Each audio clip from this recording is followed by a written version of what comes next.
Je voudrais d'abord encourager cette jeunesse forte, courageuse, travailleuse, ambitieuse que je remarque. Ça fait vraiment plaisir. Mais je voudrais vous rappeler une chose. Votre vie dépend de vos décisions. Autant il y a un zeste de destinée, une partie qu'on ne contrôle pas nécessairement. Mais 80% des choses qui vous arrivent dans la vie sont nécessairement impulsées, si pas essentiellement, par vos décisions. Le fait de naître d'une famille où papa n'a pas beaucoup d'argent, maman doit aller au marché vendre du charbon ou des tomates, du sucre ou peut-être du sel. Je sais que beaucoup d'entre vous ne vous retrouvez pas, celles qui sont nées là-bas. Mais beaucoup se reconnaissent, je sais. Ce n'est pas de votre faute. Je répète, le fait de naître d'une famille où il a été difficile financièrement, économiquement, où on a été obligé de rentrer à la maison parce qu'on n'a pas eu d'argent pour payer à l'école. Je ne sais pas s'il y a certains qui se reconnaissent. Ce n'est pas de votre faute. Le fait de ne pas avoir eu les habits, les vêtements, les bijoux, les accessoires de vos amis n'est pas de votre faute. Mais rester dans la même position à l'âge adulte, vivre et grandir et rester dans les mêmes circonstances, les mêmes problèmes d'argent, les mêmes difficultés économiques, est votre responsabilité. La vie est un choix. Vos choix, vos directions, vos préférences définissent votre destinée. C'est aussi simple que ça. Je sais que beaucoup ne le reconnaissent pas. En tout cas, seulement ceux qui réussissent le reconnaissent. Beaucoup, quand ils échouent, ils trouvent toujours un bouc émissaire. Ce n'est pas de ma faute. C'est la vie. On ne contrôle pas la vie. C'est Dieu qui décide. Oui, c'est Dieu qui donne. Mais Dieu donne aux travailleurs, aux bosseurs. C'est vrai qu'il y a des gens qui ne travaillent pas et, comme par hasard, gagnent au loto. C'est quoi le pourcentage ? Le Créateur a donné en chacun de nous une sémence de grandeur, une sémence positive. Il est de votre responsabilité de l'arroser. Aujourd'hui, je vais vous présenter quelques éléments, quelques personnes très intéressantes dans l'histoire. Des gens clairement destinés à la misère, mais qui ont pu, malgré tout, renverser la vapeur. Je vous le dis souvent, je vous le répète souvent, mes frères, pour savoir où on va dans la vie, il faut savoir d'où on vient. Il faut connaître son histoire, l'histoire de son pays. Pas seulement sur le plan superficiel, mais en profondeur. Qu'est-ce qui s'est vraiment passé ? Il faut connaître l'histoire de son ethnie, l'histoire de sa tribu. Oui, c'est très important. Vous avez un ancêtre commun quelque part. C'est lequel ? Quelles ont été les difficultés auxquelles vous avez été confrontés ? Aujourd'hui, je vais vous parler d'un monsieur très intéressant au nom de George Washington Carver. George Washington Carver était un Afro-Américain né des parents esclaves. Après une insurrection, ses parents ont décidé de fuir avec lui. Vous savez, à l'époque de l'esclavage, c'était très compliqué. Les maîtres de ses parents ont envoyé des gens pour aller chercher ses parents et lui, pour les ramener au champ. Mais après plusieurs jours de recherche, on n'a malheureusement jamais trouvé sa mère. On l'a trouvée et on l'a ramenée chez le maître. La femme du maître, voyant ainsi par pitié, peut-être par féminité, a accepté de prendre Georges dans sa maison. Il a donc grandi, pas tout à fait comme les autres esclaves, un tout petit peu comme l'enfant du maître, quelque part. Le maître, évidemment, avait des enfants, des filles et des garçons. C'est la femme du maître qui décida de prendre George chez elle à la maison. Malgré son mari. Son mari ne voulait pas. Il était catégorique. Il ne voulait pas de ce petit chez lui à la maison. Mais la femme, certainement par féminité, c'est grâce à elle que le petit a grandi à la maison. Pas nécessairement au même niveau que ses enfants, mais a eu certains avantages, certaines opportunités. Petit de taille, George ne pouvait malheureusement pas travailler comme les autres esclaves. Il n'était pas assez fort. Donc improductif. Il fallait trouver un moyen de le rendre productif ou utile à leur petite société. À part les quelques petites histoires qu'il était capable de faire, George Washington Carver dessinait beaucoup. Il faisait de la peinture. C'était de l'art. Il adorait cela. Alors, les maîtres l'ont envoyé à une école appropriée pour améliorer sa technique. George Washington Carver a été admis dans une école où il était le seul noir. Comme vous l'imaginez, évidemment, il a été provoqué tout le temps par des collègues. « Hé, petit, qu'est-ce que tu fais là? N'es-tu pas censé être dans les champs ?»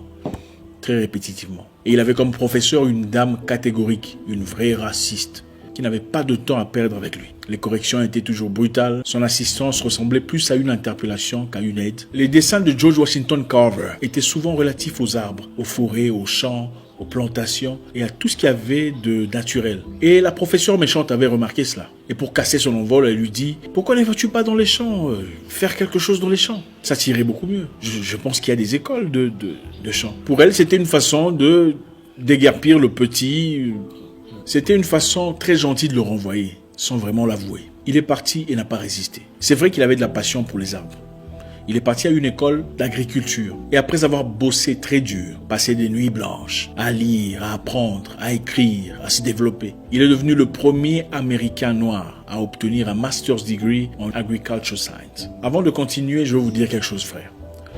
Aussitôt que tu te lanceras dans une activité ou une chose qui changerait ta vie pour le meilleur, quelqu'un viendra avec des faits et des preuves et de la connaissance, de l'expertise pour te dire combien tu as fait un mauvais choix, combien tu n'es pas assez adapté, pas assez courant, pas assez équipé, pas assez intelligent pour faire ce que tu as envie de faire. Tout ce qu'il y a de bien, de positif, d'enrichissant, tout ce qu'il y a de grand fait face à une forte résistance. Il était tellement amoureux de ce qu'il faisait qu'il passait tout son temps dans un laboratoire à rechercher sur les plantes, les fleurs, à voir en profondeur, à développer des nouvelles techniques. Vous savez, c'est bien de planter, c'est naturel, ça nourrit la population. Mais quand vous plantez excessivement certains produits dans vos champs, vos terres perdent leur substance. Elles deviennent stériles, incapables de produire. Oui, la terre a besoin d'éléments nutritifs pour produire efficacement ce que vous plantez. Les tomates, les bananes, Je vous rappelle qu'en Amérique, on produisait excessivement du coton pour faire de l'argent.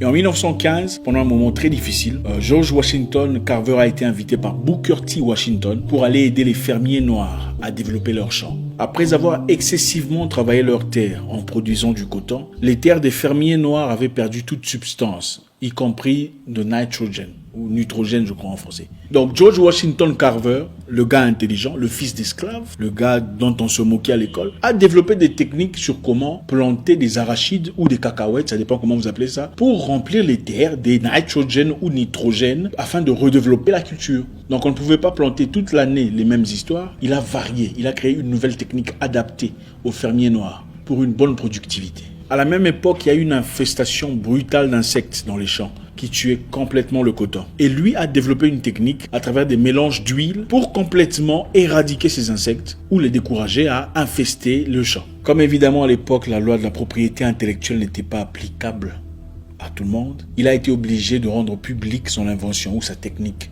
de développement de culture. George Washington Carver a beaucoup aidé la communauté noire aux États-Unis à l'époque. À travers son invention et sa technique, il a développé plus de 100 produits à travers seulement les arachides.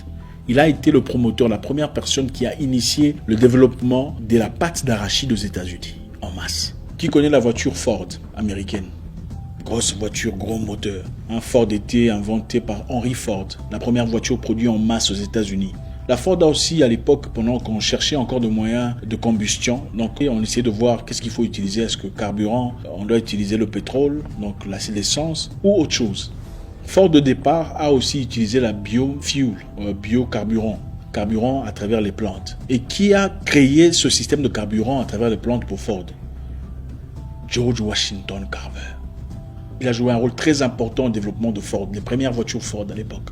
Et Henry Ford, c'était un voleur, comme beaucoup d'ailleurs, mais avait beaucoup de respect pour George Washington Carver. Il l'a invité dans beaucoup d'événements, il a ouvertement montré le niveau d'appréciation qu'il avait pour lui. À Tuskegee, George Washington Carver a aidé beaucoup de Noirs à développer leurs fermes. Il a joué un rôle très important à la libération financière et économique de beaucoup de fermiers noirs. Mais il avait une voix plutôt délicate, une voix très efféminée. Il parlait un peu, si pas beaucoup, comme une femme. Écoutez sa voix. C'est sa réelle voix. To make of peanuts is in the treatment of the after effects of infantile paralysis. George Washington Carver ne s'est jamais approché des femmes. Et cela dérangeait beaucoup de personnes. Les gens étaient curieux. Comment est-ce que ces messieurs qui travaillent beaucoup, qui est aussi intelligent, aussi réussi, n'a pas de femmes autour de lui, ne s'intéresse pas aux femmes? Alors ça attirait l'attention de tout le monde. Et beaucoup de gens pensaient qu'il était... Et ça posait beaucoup de questions. Beaucoup s'en moquaient, beaucoup en faisaient toute une histoire. Alors pourquoi n'était-il pas intéressé par les femmes? Pourquoi n'y avait-il pas des femmes autour de lui pour un monsieur si réussi? Une idée? En réalité, George Washington Carver, quand il était tout petit, à la mort de ses parents, le maître, le monsieur, avait refusé de le prendre. Il a dit qu'il le prendrait en une seule condition, de l'avoir comme un animal. À l'époque, voyez-vous, les Blancs américains avaient très peur de Noirs. Je ne sais pas si ça a beaucoup changé. On avait créé une image négative d'un monstre, agresseur, une personne qui se forcerait sur quoi que ce soit, surtout leurs femmes.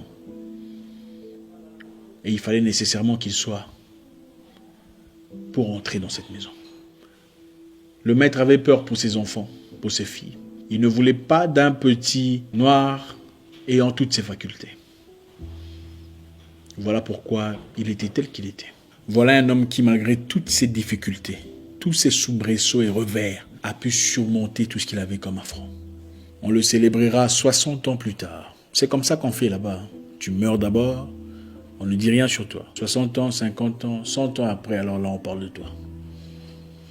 Voilà. Henry Ford est connu comme le premier producteur en masse des voitures aux États-Unis. Mais avant lui, il y avait Peterson Car Company, une entreprise danoise dont personne ne parle. Que personne ne vous dise que vous êtes incapable ou que vous n'avez pas d'histoire, ou que les soubresauts et les difficultés auxquelles vous êtes confrontés vont nécessairement vous limiter. Absolument pas. Peterson Company était une entreprise emphatique déjà avant Henry Ford. Et leur production, leur voiture, comparée à la Ford, la première, était de meilleure qualité. Peterson Car Company était déjà une entreprise emphatique avant la Ford. Écoutez, la vie n'a pas de formule exacte. Beaucoup d'Afro ont produit beaucoup de choses importantes, ont seulement été victimes d'usurpation. Prenons Ray Jones par exemple. Ray Jones était un esclave. Il a travaillé dur dans sa vie. Il a traversé des moments très compliqués. Né des parents esclaves. Au départ, c'était un coiffeur. Ensuite devenu conducteur de cheval. Après, devenu propriétaire de train. Railroad. Esclave, coiffeur, conducteur de cheval ou cavalier, propriétaire de railroad. Quel parcours! C'est ça l'entrepreneuriat. Esclave, coiffeur, cavalier, propriétaire de railroad. Il faut avoir le courage de ne pas vous limiter par vos circonstances, par les difficultés que vous traversez, par la peine que vous vivez. Chaque histoire vient dans notre vie pour une raison bien précise. Mais qu'aucune difficulté ne vous déroute ou ne vous décourage, du moment que vous êtes certain de ce que vous faites. Mon message est très simple, chers frères. Peu importe d'où vous venez, de quelle ville ou village vous êtes, si vous êtes déterminé, vous avez une idée claire, une direction claire, des idées claires, restez concentré sur vos objectifs. Écoutez, certaines personnes naissent avec des avantages, ça c'est clair. Mais la vie de personne n'est écrite du début à la fin. Personne. Vous avez le stylo de votre vie. C'est vous qui écrivez votre propre destinée. C'est vous qui écrivez votre propre histoire à travers vos choix, à travers votre direction, à travers votre détermination. J'espère qu'on a appris quelque chose aujourd'hui. En tout cas, ça fait toujours plaisir de partager avec vous. On ne pourra malheureusement pas rajouter, on ne peut malheureusement pas condenser dans cette petite vidéo. Laissez un commentaire, dans l'amour toujours. Il faut demander aux voisins comment ça va. Faites du réseautage sur place. Là. On ne sait jamais dans la vie. Vous pouvez rencontrer un partenaire de vie, un partenaire de travail. Ou quoi que ce soit, on ne sait pas. Eh bien, j'espère vous parler encore très bientôt dans une nouvelle vidéo. Au revoir.